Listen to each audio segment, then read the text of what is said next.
他们是俄军在战场上最怕遇见的对手，虽然来自不同的国家，却都在开战后第一时间愿意赶赴乌克兰参战。甚至在这些人当中呢，有不少俄罗斯人，他们就是援助乌克兰的志愿军。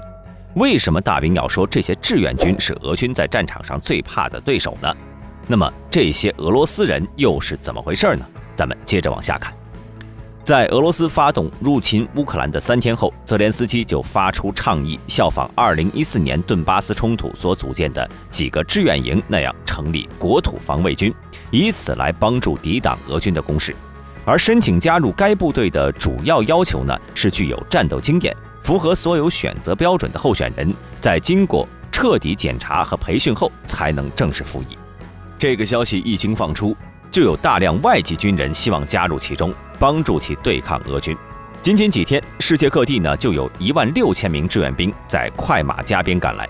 据了解，这些志愿兵大都是退伍军人，因此他们也都有着极强的战斗技能和军事素质。无论是百步穿杨的狙击手，还是防空导弹反坦克导弹操作手，甚至是坦克驾驶员、炮手，是应有尽有。在乌克兰本国武装力量被不断消灭的情况下，这些外国志愿兵的到来也在很大程度上弥补了乌克兰的军事损失。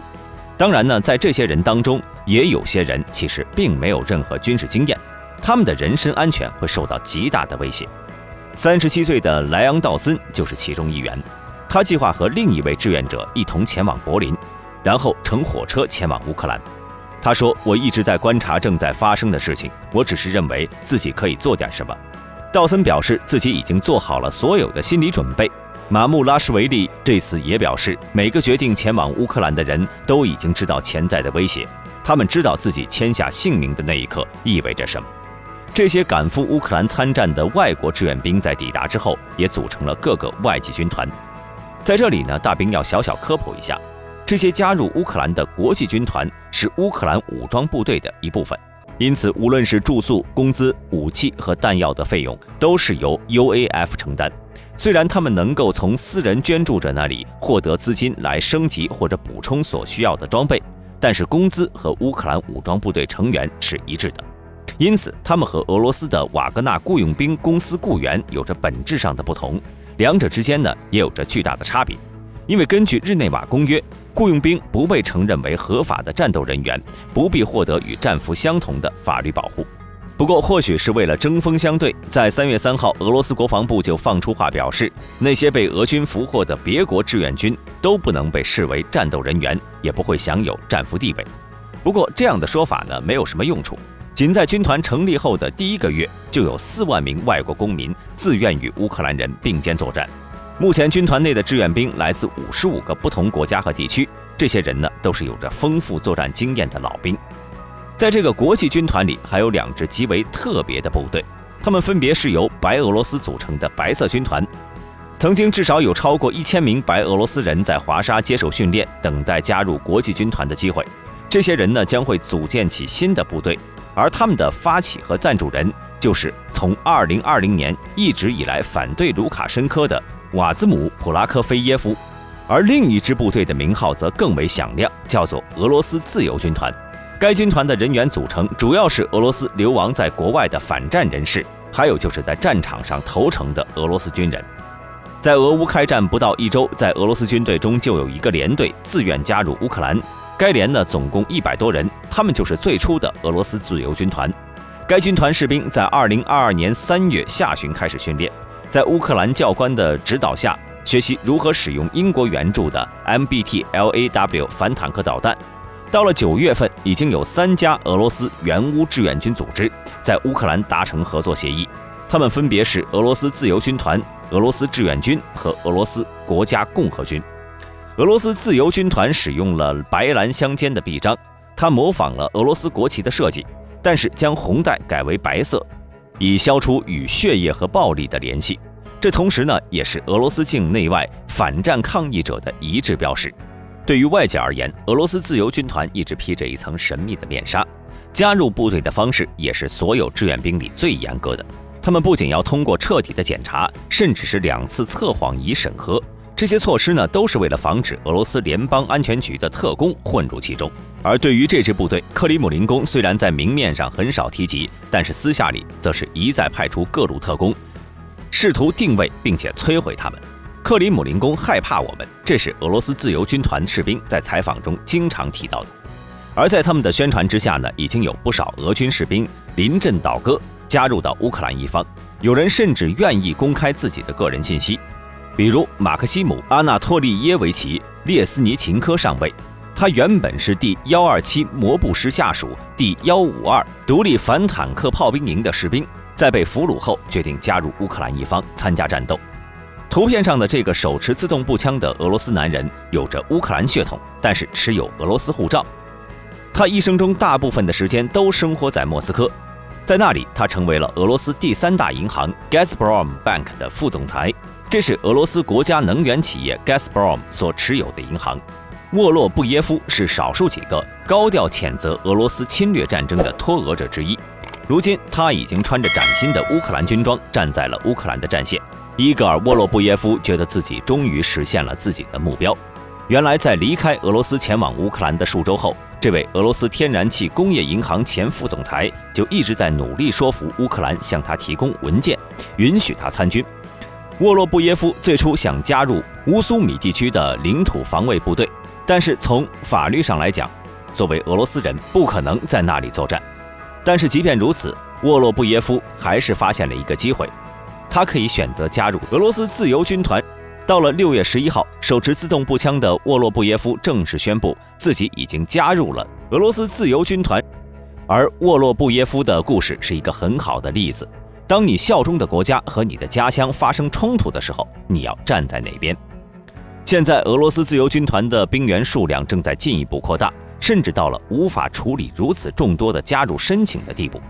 乌克兰总统办公室顾问在谈话中表示，申请加入军团的数量远远超标，我每天都会收到雪片一样的加入申请，可能就连乌克兰人也没想到，来乌克兰打俄罗斯人的俄罗斯人怎么会有这么多。不过白俄罗斯人和俄罗斯人并不是东欧唯一的志愿兵来源地，还有许多格鲁吉亚和波兰士兵在乌克兰参战，这些部队对俄罗斯可是有着深刻的记忆，因此在战场上作战也十分凶猛。例如早在6月份的时候，就有俄媒体报道，已经有2个营的波兰志愿军抵达了乌克兰第聂伯地区，他们都装备了反坦克武器，给俄军的装甲车辆造成了不小的损失。也正是因为这个原因，才让卡德罗夫放出狠话，说要闪击波兰。毕竟对于波兰而言，他和乌克兰的关系可谓是唇亡齿寒。除了有志愿兵参战乌克兰之外，波兰还主动要求美国把军队部署在波兰，这也自然是为了防范俄罗斯。不过对于格鲁吉亚人来说，帮助乌克兰兄弟是原则问题，因为只有乌克兰人在90年代俄罗斯侵占格鲁吉亚时支持过他们。对于格鲁吉亚军团而言，他们与俄罗斯的战争早在2014年就开始了。在那个时候，格鲁吉亚军团的士兵就已经战斗在乌克兰的卢甘斯克州，而在俄乌战争打响后，该军团也是第一个加入乌克兰军队的单位。对于这支部队而言，这次的战争正好可以与俄罗斯好好算一算旧账。如今加入格鲁吉亚军团的人数越来越多，据了解，格鲁吉亚雇佣军的总人数已经达到了上千人，而该军团参战的战役也非常多。在俄乌刚开战的时候，就有许多格鲁吉亚志愿兵自愿进入基辅包围圈，在基辅追击战中，他们也是率先出动追击俄军退兵。落在这些部队手中的俄军下场内可想而知。在乌克兰与白俄罗斯边境丛林地区，这些格鲁吉亚志愿兵分成了多个战斗小队，到处搜索俄军小股部队。到了4月份，格鲁吉亚军团更是主动请命，要会一会老对手俄军第58集团军。除此之外，还有后来的赫尔松大反攻以及哈尔科夫战役，都有格鲁吉亚军团士兵的参加。同时在乌克兰军队这边呢，还有车臣志愿兵，他们都是杜达耶夫内派系的车臣兵，一开始也是在基辅作战。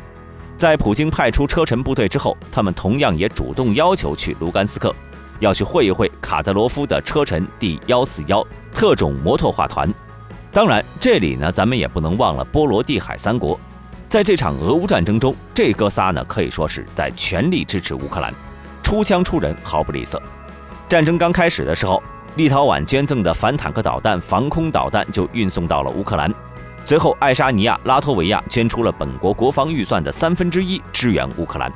3国的志愿军也迅速地进入到乌克兰境内。虽然数量不多，但是也能看出波罗的海3国对乌克兰的援助十分迅速坚决。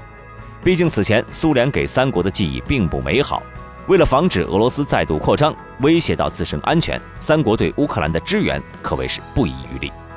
另外还有就是捷克和斯洛伐克。大家都知道，过去捷克斯洛伐克是一个国家，但在1968年，苏联空降兵以客机故障需要维修为借口，一举突降了布拉格，夺取机场。随后50万苏军进入到捷克斯洛伐克，这就是1968年的布拉格事件。